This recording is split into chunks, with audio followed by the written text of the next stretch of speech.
안녕하세요. 오늘은 혼합 연령에 대해서 말씀드리려고 하는데요.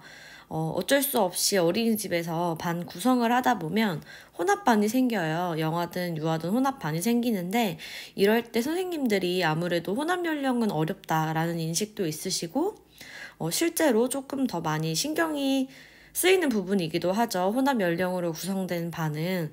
그래서 많이 기피하시고 어려워하시는데 그 어려워하는 이유 중에 또 하나는 보육일지를 작성하기 어렵다라는 이유도 가장 큰 것 같아요. 그리고 어떻게 쓰는지 좀 자세히 알려드리고 싶어서 이번 강의에서는 혼합반 보육일지에 대해서 알아보도록 하겠습니다. 혼합반 보육일지는 방금 말씀드렸던 것처럼 혼합 연령으로 이루어진 반에서 작성하는 보육일지를 말하는 거고요. 아무래도 같은 연령이라고 하더라도 그 안에서 아이들의 개월수에 따라서 특히 영아 같은 경우는 더 큰 차이를 보이죠. 근데 혼합반은 더군다나 아예 나이 자체가 다른 아이들이 모여 있다 보니까 발달 차이도 굉장히 많이 나타나고 거기에 따라서 당연히 놀이에 대한 수준도 차이가 나겠죠. 그리고 교사가 어떤 활동을 준비하고 뭐 행사 같은 걸 한다고 하더라도 그런 차이가 눈에 도드라지게 보일 수밖에 없어요. 그래서 선생님들이 보육일지를 작성하는데 어려움을 많이 느낀다. 그 이유가 아이들 수준에 따라서 활동을 따로 계획해야 되고 따로 지원해줘야 되고 나이를 구분해서 활동을 제공해줘야 되고 놀이 계획을 세워야 하고 이렇게 생각하시는 것 같아요. 그런 것들에 대해서 어려움을 많이 느끼시는 것 같고 근데 사실은 놀이 중심이랑 연계된 보육 일지를 작성하다 보면 더 놀이에 집중해서 아이들을 보시다 보면 관찰을 하다 보면 자연스럽게 수준별로 일지 작성이 되거든요. 수준을 일부러 나누지 않아도 그냥 이 놀이를 관찰하다 보면 보여지는 수준 차이 그런 것들을 놀이 중심 일지에 적어주시는 거예요. 혼합일지를 작성하는 팁을 간단하게 설명드리자면 미리 수준을 나눠서 계획할 필요가 없어요. 계획하지 않는다, 계획할 필요가 없다는 말이고 아이들의 놀이를 잘 관찰을 하다 보면 일지에 놀이 평가를 쓰면서 자연스럽게 수준 차이가 나타나요. 그런 것들을 파악하는 게 교사의 능력이겠죠. 그리고 그 놀이 평가한 것들을 다음 날에 아니면 혹시 그 주에 반영을 해서 영유아의 수준 차이에 맞는 놀이를 다시 지원해주면 됩니다. 이게 바로 그냥 놀이 중심 보육 일지겠죠? 혼합반 일지 작성의 예를 적어봤어요. 실제로 키드키즈에서 2020년 보육일지에 이런 주제가 있어요. 벽난로를 구성해요. 실제로 일지를 쓰게 된다면 선생님들은 머릿속으로 교실이 그려지실 거예요. 아이들이 쌓기 영역, 블록 영역, 즉 지금은 영역이 의미가 없긴 하지만 아무튼 교사가 계획한 놀이가 이루어지는 그 영역에서 교사는 이번 주에 벽난로를 구성해요 라는 놀이를 하면 좋겠다. 아이들이 해볼 수 있겠다. 요즘 아이들이 관심을 가지고 있다 라고 생각을 해서 계획을 했어요. 예상을 했죠. 그랬을 때 혼합반인 경우 어떻게 일지를 쓰면 될까요? 예전에는 이런 식으로 계획을 했어요. 1수준 벽난로를 구성해요. 요거 그 다음에 2수준은 또 다르게 계획을 하는 거죠. 2수준은 조금 더 어려운 활동을 계획을 하겠죠, 보통. 그래서 벽난로에서 벽난로를 만들어서 뭐를 해봐요. 이런 식으로 조금 구체화했어요.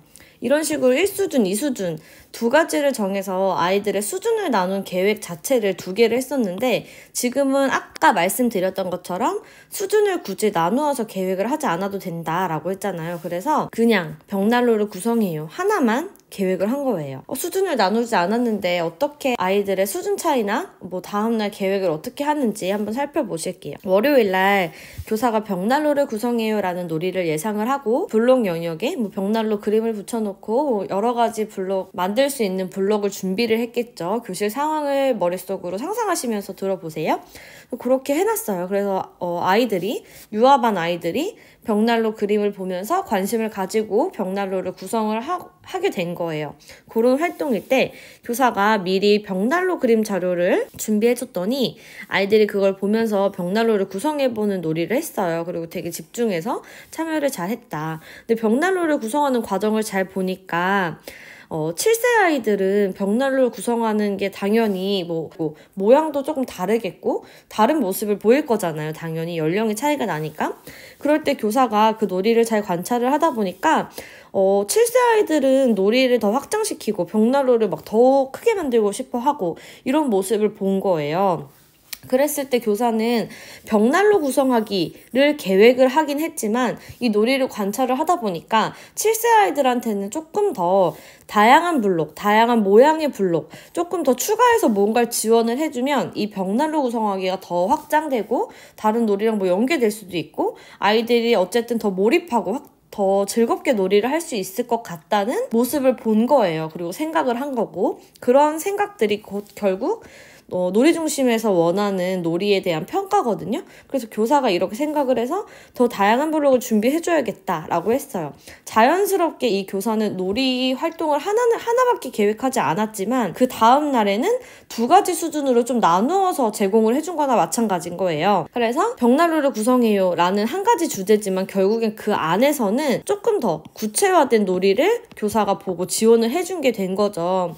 그래서 화요일날 다양한 크기와 모양의 블록을 준비해줬더니 이렇게 계획을 했으면 당연히 바로 제공을 해줘야겠죠? 준비를 해주니까 교사가 예상한 대로 아이들이 벽난로 구성하기에 벽난로뿐 아니라 집도 지어보고 친구들도 초대하고 겨울 음식도 만들어보고 굉장히 다양하게 놀이가 이루어졌다. 조금 더 즐겁게 놀이를 했겠죠? 그래서 그런 몰입하는 모습을 볼 수 있었어요. 그래서 교사는 한 가지 모양의 블록을 제공하는 것보다 다양한 블록을 제공을 해주니까 아이들이 더 즐겁게 놀더라. 그랬던 것 같다 라고 생각을 할 수 있었죠. 이렇게 굳이 수준을 처음부터 나누지 않아도 한 가지 주제에서 수준이 정말 여러 가지가 나눌 수 있고 아이들이 필요로 하는 게 더 다양할 수도 있고 이렇게 하는 게 혼합반 일지 그리고 놀이 중심 일지이다 라는 거고 그렇게 쓰시면 되시고 한 가지 예를 더 살펴볼게요. 예를 들어서 이거는 방금 거는 유아 혼합이었고 이번에는 만약에 영아 혼합일 때 한번 살펴볼게요. 이것도 실제로 1월 달에 있는 내용이었는데 뾱뾱이 눈길을 걸어요 라는 주제였어요. 영아반 같은 경우는 1달, 2달 차이만 나도 정말 굉장히 아이들이 다르죠. 1달 사이에 말을 하기도 하고 배변을 성공하기도 하고 잘 걷지 못했던 아이가 걷기도 하고 정말 큰 차이를 보이니까 오히려 더 영아 혼합인 경우에는 눈에 좀 도드라지는 변화, 수준 차이를 느끼실 수 있을 거예요. 뾱뾱이 눈길을 걸어요 월요일날 교사가 뾱뾱이 눈길을 걸어요에 관련된 놀이에 필요한 것들을 준비를 했겠죠. 그래서 바닥에 뾱뾱이를 이렇게 쭉 깔아준 거예요. 에어캡을. 그랬을 때 대충 아이들의 모습 상상 가시죠? 그 위를 밟고 뛰고 만져보고 막 뜯어내고 막 그럴 거예요. 아이들이 그래서 바닥에 있는 뾱뾱이 길에 관심을 보였어요. 그래서 아이들이 그 위도 걸어보고 잘 걷지 못하는 아이들은 만 0세 같은 경우는 기어보는 아이들도 있겠죠. 기어보고 자유롭게 움직였어요. 근데 스스로 잘 걷지 못하는 아이들이 있어서 교사가 도움이 필요해서 손을 잡아주면서 이렇게 걷게 했더니 아이들이 더 놀이를 할 수 있었다 잘. 그리고 놀이를 하는 모습을 보니까 뾱뾱이가 터지는 모습을 보면서 아이들이 되게 즐거워하는 거예요. 그러니까 원래 처음 계획은 뾱뾱이 눈길을 걸어요긴 했지만 아이들이 그걸 터뜨리고 손으로 하는 놀이를 더 즐거워하는 거 보니까 내일은 소근육 활동을 좀 더 해볼 수 있도록 작게 잘라서도 한번 줘봐야겠다. 왜냐면 오늘 놀이하는 걸 관찰해 보니까 아이들이 그걸 좋아했기 때문에 내일 제공해 주어야겠다 라는 거고요. 오늘 이렇게 쓴 일지 안에도 이미 수준 차이가 보이는 거예요. 잘 걷는 아이들은 그냥 걸었고요. 잘 걷지 못하는 아이들은 교사의 도움을 받아서 걸었어요. 그리고 아예 걷지 못하는 아이들은 기어봤어요. 이런 식으로 수준이 3가지가 된 거죠. 그냥 걸은 친구, 도움을 받아 걸어요. 그래서 아예 기어보아요. 교사가 처음 계획은 눈길을 걸어요였지만 눈길을 걸은 친구 1명, 뾱뾱이 눈길을 교사와 함께 걸어요. 이렇게 놀이가 또 하나, 뾱뾱이 눈길을 기어보아요. 이런 식으로 3가지가 되신 걸 볼 수 있고 이렇게 꼭 수준 1, 수준 2, 수준 3 나누지 않아도 이 놀이 평가 안에서 이게 충분히 보였기 때문에 괜찮다 라는 말씀이고요. 어제 했던 뾱뾱 눈길을 또 오늘 해줬는데 화요일은 관심을 보이지 않았대요. 관심을 보이지 않아도 괜찮거든요. 근데 교사가 이제 소근육 활동을 할 수 있도록 잘라서 제공해 주어야겠다라고 했잖아요. 그래서 실제로 그렇게 해줘 봤더니 아이들이 작게 잘라준 뾱뾱이를 더 좋아하네, 터트리는 놀이를 더 좋아하네 그랬나 봐요. 그래서 교사는 이렇게 생각했대요. 어제의 놀이가 똑같이 이루어지진 않았어요. 그래도 괜찮죠? 에어캡을 다른 방법으로 제공을 해줬더니 다른 놀이가 이루어질 수 있었다.